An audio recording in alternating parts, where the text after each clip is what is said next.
Hello everyone, एक बार फिर से स्वागत है आपका यूट्यूब चैनल नीतीश एजुकेशन 27 पर। फ्रेंड्स, जैसा कि लास्ट क्लास में हम लोग पढ़ रहे थे मेथड्स ऑफ साइकोलॉजी और पार्ट 8 तक हम लोग पढ़ चुके हैं। हम लोग पार्ट 9 पढ़ेंगे। तो जैसा कि आपकी स्क्रीन पर दिख रहा है, अभी तक हम लोग लगभग 8th मेथड पढ़ चुके हैं। ठीक है, अंतर्निरीक्षण, प्रेक्षण, प्रयोगात्मक विधि, सर्वे विधि, कालानुक्रमिक, अनुप्रस्थ काट विधि, क्रॉस कल्चरल मेथड, नैदानिक या केस अध्ययन विधि। अब आज हम लोग 2 मेथड एक साथ पढ़ेंगे, क्षेत्र अध्ययन विधि यानी फील्ड स्टडी मेथड और साथ ही साथ मेटा एनालिसिस। क्योंकि ये दोनों ज़्यादा बड़े बड़े नहीं है तो मैंने सोचा कि इस दोनों को एक साथ डिस्कस कर लेते हैं। और लास्ट में हम लोग कोरिलेशनल मेथड डिस्कस करेंगे, वो थोड़ा बहुत इंपॉर्टेंट भी है और अच्छे से समझने वाली चीज़ है, तो इसको लास्ट में डिस्कस करेंगे। तो अभी हम लोग डिस्कस करते हैं सबसे पहले फील्ड स्टडी मेथड या फिर क्षेत्र अध्ययन विधि, और सेकंड है मेटा एनालिसिस। स्टार्ट करते हैं। तो जैसा कि आपकी स्क्रीन पर दिख रहा है, फील्ड स्टडी मेथड क्या कहता है, देखिए, यह एक तरह की प्रेक्षण विधि है। देखिए, आपको याद होगा जब ऑब्जर्वेशन मेथड मैंने बताया था तो उसमें ये बताया था कि जो फील्ड स्टडी मेथड है वो ऑब्जर्वेशन मेथड का ही एक पार्ट है, एक टाइप है, और इसको हम लोग अलग से पढ़ेंगे। ठीक है, तो प्रेक्षण विधि ये एक तरीके की प्रेक्षण विधि है, लेकिन इसमें होता क्या है, देखिए, इस विधि को हम लोग स्वाभाविक प्रेक्षण विधि यानी नेचुरलिस्टिक ऑब्जर्वेशन मेथड भी कहते हैं। इसका मैं एक और नाम बताना चाहता हूँ आपको। इसे हम लोग सिस्टमैटिक, ध्यान से समझिएगा, इसे हम लोग सिस्टमैटिक, एग्ज़ाम में पूछा जा सकता है, सिस्टमैटिक नेचुरलिस्टिक मेथड ऑब्जर्वेशन या मेथड भी हम लोग इसको कह सकते हैं। यानी सिस्टमैटिक नेचुरलिस्टिक ऑब्जर्वेशन का मतलब इसे हम लोग क्रमबद्ध स्वाभाविक प्रेक्षण भी कह सकते हैं। ये भी इस नाम से भी इसे जाना जाता है। ठीक है, क्रमबद्ध स्वाभाविक प्रेक्षण भी इसे हम लोग कहते हैं। अब बात करते हैं, देखिए इसमें क्या है कि इस विधि में प्रेक्षक प्राणी के व्यवहारों का, प्रेक्षक यानी ऑब्जर्वर जो होता है, सैंपल्स या पीपल के व्यवहारों का अध्ययन क्षेत्र में अर्थात कार्य करने या रहने के स्वाभाविक स्थान में जाकर करते हैं। देखिए, नाम से पता चल रहा है फील्ड स्टडी मेथड क्या है, ऐसा मेथड जिसमें जो ऑब्जर्वर होता है वो सैंपल्स के नेचुरल प्लेस में, मतलब जैसे सैंपल्स जहाँ पर कार्यरत हैं या जहाँ पर वो जॉब करते हैं, जहाँ पर पढ़ाई करते हैं, जहाँ पर काम करते हैं, वहाँ पर रियल सिचुएशन में, प्राकृतिक सिचुएशन में, स्वाभाविक स्थान पर जाकर स्टडी करता है। देखिए यहाँ पर लिखा है अर्थात कार्य करने या रहने के स्वाभाविक स्थान में जाकर करते हैं, इसीलिए इसे नेचुरलिस्टिक ऑब्जर्वेशन कहा जाता है, इसीलिए इसे सिस्टमैटिक नेचुरलिस्टिक ऑब्जर्वेशन कहा गया है। ठीक है, तो आगे देखिए क्या है, इस विधि में मानव व्यवहारों का स्कूल, कॉलेज, फैक्ट्री, दफ्तर आदि में तथा पशु पक्षियों के उनके स्वाभाविक रूप से रहने के स्थान में जाकर उनके व्यवहारों का अध्ययन ऑब्जर्वर द्वारा किया जाता है। यानी कि अगर मान लीजिए किसी एनिमल पे कोई शोध करना चाहता है ऑब्जर्वर या रिसर्चर, तो वो उस एनिमल के नेचुरल हैबिटेट में, जो उसका निवास स्थान है, जो मूल स्थान है जहाँ वो रहता है, वहाँ पर जाकर उसका रिसर्च करेगा।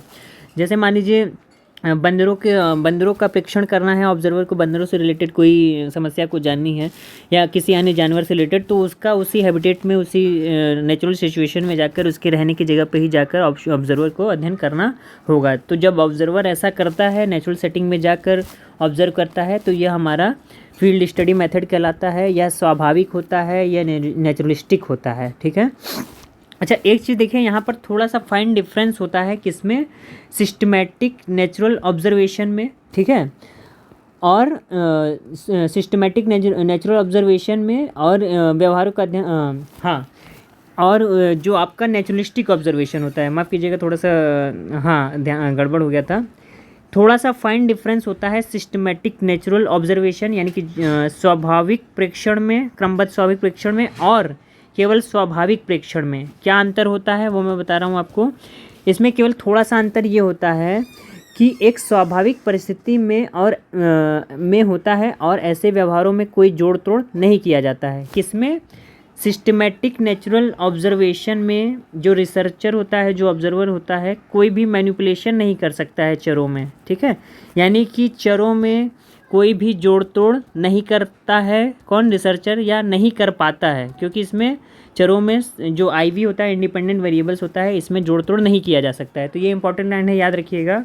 सिस्टमेटिक नेचुरल ऑब्जर्वेशन में जो चरों में प्रहस्तन होता है, मैनिपुलेशन होता है, वो नहीं संभव होता है, ठीक है, लेकिन स्वाभाविक प्रेक्षण में किया जा सकता है। क्यों? क्योंकि स्वाभाविक प्रेक्षण में अंतर क्या है? स्वाभाविक प्रेक्षण में जो रिसर्चर होता है वो किसी विशेष व्यवहार का विशेष परिस्थिति में, विशेष व्यवहार का विशेष परिस्थिति में जाकर जो है ऑब्जर्वेशन करता है। अब इसको एक एग्जांपल से समझिए। जैसे मान लीजिए कोई रिसर्चर है, वो रैंडमली हवाई अड्डे पर जाता है और कुछ सैंपल से मिलता है और उनके नॉन वर्बल बिहेवियर्स का अध्ययन कर लेता है, ठीक है। तो एक एग्जांपल ये हो गया जो कि आपका किसका उदाहरण होगा? स्वाभाविक प्रेक्षण का। लेकिन अगर हम सिस्टमेटिक नेचुरलिस्टिक ऑब्जर्वेशन की बात करें, SNO की बात करें, तो इसका एग्जांपल ये होगा कि मैदान में या फिर जैसे मान लीजिए खेल के मैदान में बच्चों के विशेष तरह के खेल का परीक्षण किया जाना। खेल के मैदान में बच्चों के विशेष तरह के खेल का परीक्षण किया जाना, ये सिस्टमेटिक नेचुरलिस्टिक ऑब्जर्वेशन का उदाहरण होता है, ठीक है। अब आगे अगर हम बात करें, देखिए आगे क्या लिखा है। करलिंगर क्या कहते हैं? क्षेत्र अध्ययन एक ऐसा अप्रयोगात्मक शोध है जो वास्तविक सामाजिक परिस्थिति में समाजशास्त्री यानी सोशियोलॉजिकल, मनोवैज्ञानिक यानी साइकोलॉजिकल एंड शैक्षिक चरों यानी कि एजुकेशनल वेरिएबल्स में अंतःक्रियाओं एवं उसके संबंधों की खोज करता है। तो देखिए इस परिभाषा से सबसे बड़ी चीज़ निकल के आ रही है कि जो फील्ड स्टडी मेथड है वो आपका नॉन एक्सपेरिमेंटल रिसर्च है, सबसे पहली चीज़। तो इसको याद रखिएगा, ये क्वेश्चन पूछा जा सकता है। दूसरी चीज़ इसमें यह कहा गया है कि जो फील्ड स्टडी मेथड है वो रिलेशनशिप इंटरेक्शन खोजता है किसके किसके बीच में? रियल सोशल सिचुएशन में जो साइकोलॉजिकल, सोशियोलॉजिकल, साइकोलॉजिकल एवं एजुकेशनल वेरिएबल्स में इंटरेक्शन और उनके बीच क्या रिलेशनशिप है, इसकी खोज करने का काम कौन करता है? क्षेत्र अध्ययन विधि करती है, ठीक है। आगे बढ़ते हैं।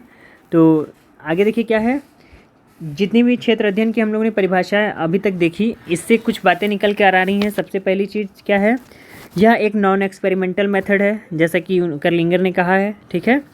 यानी कि इसका मतलब यह हुआ कि मनोविज्ञान की इस विधि में व्यवहार के जिन पहलुओं के बारे में मनोवैज्ञानिक अध्ययन करते हैं उनमें अपनी ओर से किसी तरह का जोड़ तोड़ नहीं करते हैं, बल्कि इसका हूबहू ठीक वैसे ही रूप में अध्ययन करते हैं जिस रूप में वे घटित होती हैं।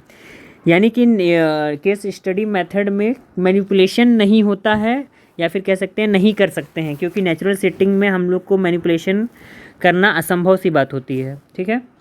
अगला है क्या, देखिए, यह एक वास्तविक परिस्थिति में होता है, इसको मैंने बता ही दिया। जैसे अगर कोई रिसर्चर बंदरों के व्यवहारों का अध्ययन करना चाहता है तो उसे उनके रहने के झाड़ीनुमा स्थान पर पक्षियों के व्यवहार का अध्ययन करना चाहता है तो घोंसलों में चींटियों के व्यवहार का अध्ययन करना चाहता है तो उनके बिलों के पास करना पड़ेगा उसे, ठीक है। नेक्स्ट पॉइंट देखिए क्या है, क्षेत्र अध्ययन में विभिन्न तरह के चरों की आपसी अंतःक्रियाओं तथा उनके संबंधों के अध्ययन पर प्रकाश डाला जाता है।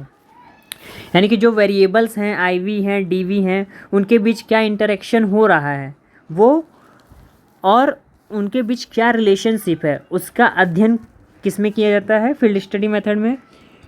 इस क्षेत्र अध्ययन को एक वैज्ञानिक शोध माना जाता है। अब आगे अगर हम बात करें तो इधर देखिए क्या है, इसके प्रमुख गुण हैं। क्या गुण है इसके प्रमुख? सबसे पहला है कि फील्ड स्टडी मेथड में सत्यता अधिक होती है, यानी ट्रुथफुलनेस। क्यों? सबसे बड़ा रीज़न इसका यही है, ये नेचुरल सेटिंग में परफॉर्म होता है, और इसका जो इस अध्ययन में जो है ये हमेशा वास्तविक परिस्थिति में किया जाता है, जिसमें व्यवहारों का अध्ययन बिना किसी तरह के जोड़ तोड़ के भी किया जा सकता है, ठीक है। नेक्स्ट है आपका, क्षेत्र अध्ययन विधि में विभिन्न तरह की सोशल इंटरेक्शन तथा संबंधों का प्रत्यक्ष प्रेक्षण करने का मनोवैज्ञानिक को मौका मिलता है। यानी कि डायरेक्ट ऑब्जर्वेशन या परसेप्शन करने का मौका किसे मिलता है? क्षेत्र अध्ययन विधि में मनोवैज्ञानिकों को मिलता है, ठीक है। नेक्स्ट है आपका इसका लाभ कि क्षेत्र अध्ययन विधि में मनोवैज्ञानिक प्राणी के व्यवहारों का अध्ययन लंबे समय तक करते रहते हैं। इसका फ़ायदा यह होता है कि वैसे चर जिन्हें अध्ययन में शामिल किया गया था उसका स्वरूप तथा उसे परीक्षण करने में लगा समय दोनों का ही पता आसानी से लग जाता है। तो ये इसके गुण हैं क्षेत्र अध्ययन विधि के। अब हम बात करते हैं इसके कुछ दोष भी हैं। दोष क्या हैं? सबसे पहला दोष देखिए क्या है इसका, क्योंकि यह जो मेथड है आपका फील्ड स्टडी मेथड या सिस्टमेटिक नेचुरल ऑब्जर्वेशन, ये एक नॉन एक्सपेरिमेंटल मेथड होता है। तो इससे जो कंक्लूज़न हमें मिलता है, प्राप्त निष्कर्ष जो होता है, उस पर हम इतना अधिक भरोसा नहीं कर सकते हैं। क्यों? क्योंकि सबसे बड़ा कारण ये है कि हम जो वेरिएबल्स हैं, जो चर हैं, उसमें मैनिपुलेशन नहीं कर सकते हैं, क्योंकि ये नेचुरल सेटिंग में परफॉर्म होता है। तो इसका निष्कर्ष पर इतना भरोसा क्यों नहीं किया जा सकता? क्योंकि चरों में जोड़ तोड़ करना मनोवैज्ञानिक नहीं कर पाते हैं आसानी से। आगे अगर हम बात करें, देखिए इस अध्ययन में जो भी चर सम्मिलित होते हैं उनका मापन सही नहीं हो पाता है। भाई जाहिर सी बात है, जब नेचुरल सेटिंग में ऑब्जर्वेशन किया जाएगा तो जब हम लोग आईवी में मैनिपुलेशन ही नहीं कर सकते हैं तो उसका मापन कहाँ से कर सकते हैं सही। तो ये रीज़न है कि जो वेरिएबल्स हैं उनका मापन भी सही नहीं कर सकते हैं। और जब चरों का ही हम लोग मापन सही ढंग से नहीं कर पाएंगे तो उसके अध्ययन की वैधता काफ़ी प्रभावित होती है, यानी कि वैलिडिटी क्या हो जाएगी? अफेक्टेड हो जाएगी due to not manipulation of variables, यानी कि वेरिएबल्स के मैनिपुलेशन की वजह से, ना होने की वजह से वैलिडिटी भी कम हो जाती है।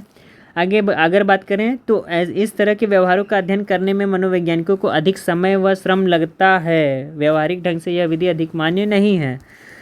यानी कि देखिए यहाँ पर भी बात निकल कर आई कि ये मेथड जो है कॉस्टली है और टाइम कंज्यूमिंग है। एक दोस्त इसका ये भी है, और ये बिहेवियरल या रियल सिचुएशन में अधिक मान्य नहीं भी हो पाती है। आगे अगर हम बात करें, देखिए क्या है अगली कमी। इस अध्ययन करने में मनोवैज्ञानिकों को लगातार कई दिनों तक परीक्षण करना पड़ता है। फलतः होता क्या है, उन्हें प्रयोज्यों से सतत मदद की ज़रूरत पड़ती है जो हमेशा नहीं मिल पाती है। अब जैसे मान लीजिए कोई रिसर्च प्रॉब्लम रिसर्चर की ऐसी है जो काफ़ी टाइम टेकन है, मतलब उसमें 1 साल 2 साल 3 साल महीने 6 महीने का समय लग सकता है। तो इससे क्या होता है, सैम्पल्स जो हैं वो कॉन्टीन्यूअस हेल्प नहीं कर पाते, उनमें इंक्यूबेशन आ जाता है, ऊब जाते हैं, या फिर काफ़ी दिनों से एक ही सेटिंग में रहते रहते उनका जो है वो फेडअप हो जाते हैं। तो इससे क्या होता है कि जो रियल डेटा मिलना चाहिए वो नहीं मिल पाता है। ठीक है, यानी कि थोड़ा सा आर्टिफिशियलिटी आने लगती है। आगे अगर हम बात करें तो ये था आपका फील्ड स्टडी मेथड की क्या होता है और उसके गुण और दोष क्या क्या हैं। अब हम बात करते हैं नेक्स्ट मेथड जो कि है मेटा एनालिसिस। मेटा एनालिसिस क्या होता है इसको समझते हैं। तो देखिए मेटा का मतलब होता है, मेटा का मतलब परे, बियॉन्ड, है ना। तो एनालिसिस, अब मेटा एनालिसिस का ऐसे अगर मैं फॉर्मली बताऊं तो जैसे मान लीजिए एक ही समस्या पर कई शोध हुए हैं, जैसे मान लीजिए एक ही समस्या पर 150-200 शोध हुए हैं। अब कोई रिसर्चर ये चाहता है कि इस समस्या पर, इस पर्टिकुलर प्रॉब्लम पर जितने भी शोध हुए हैं, चाहे 100 हुए हों, चाहे 200 हुए हों, चाहे 300 हुए हों, 400 हुए हैं, उन सभी शोधों का जो कंक्लूजन है, जो रिज़ल्ट है, जो निष्कर्ष है, उसका अध्ययन करने के बाद रिसर्चर एक हाइपोथेसिस तैयार करता है, या उस टॉपिक से संबंधित समस्या को देखकर रिसर्चर एक हाइपोथेसिस बनाता है और उस हाइपोथेसिस की जांच करता है।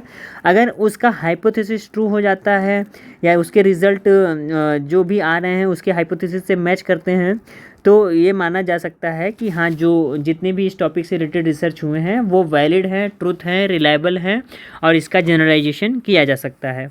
अब हम देखते हैं क्या है, देखिए मेटा एनालिसिस। तो जैसा कि आपकी स्क्रीन पर दिख रहा है, मनोवैज्ञानिक अध्ययन में मेटा एनालिसिस की विधि भी एक आजकल काफ़ी लोकप्रिय विधि के रूप में प्रयोग किया जा रहा है इसका। देखिए मेटा एनालिसिस एक ऐसी जटिल सांख्यिकी विधि है, यानी कॉम्प्लेक्स स्टैटिस्टिकल मेथड है, जिसमें शोधकर्ता एक विषय पर कई अलग अलग किए गए अध्ययन को संयोजित करके किसी परिकल्पना के लिए समर्थन स्थापित करने की कोशिश करता है। देखिए जैसा कि शुरुआत में ही मैंने बता दिया था, इसमें शोधकर्ता क्या करता है, किसी एक समस्या पर, किसी एक टॉपिक पर कई अलग अलग जो अध्ययन किए गए हैं उनको कंबाइन कर लेता है, और जो भी वो अपनी हाइपोथेसिस बनाता है उसके लिए समर्थन हासिल करने की कोशिश करता है, यानी अपनी हाइपोथेसिस को रिजेक्ट करने की कोशिश करता है या सेलेक्ट करने की कोशिश करता है। जो भी उसने हाइपोथेसिस बनाई है उसके रिगार्डिंग उसको सपोर्ट लेने की कोशिश करता है। अब एक एग्जांपल देखते हैं, जैसे क्या है, जैसे मान लीजिए हाइड एंड लिन 1988 में इन्होंने क्या किया था, एक मेटा एनालिसिस की थी करीब 1.5 मिलियन, ठीक है, 1.5 मिलियन पुरुष तथा महिलाओं के वर्बल एबिलिटी पर किए गए 165 विभिन्न अध्ययनों का उपयोग करके एक मेटा एनालिसिस किया।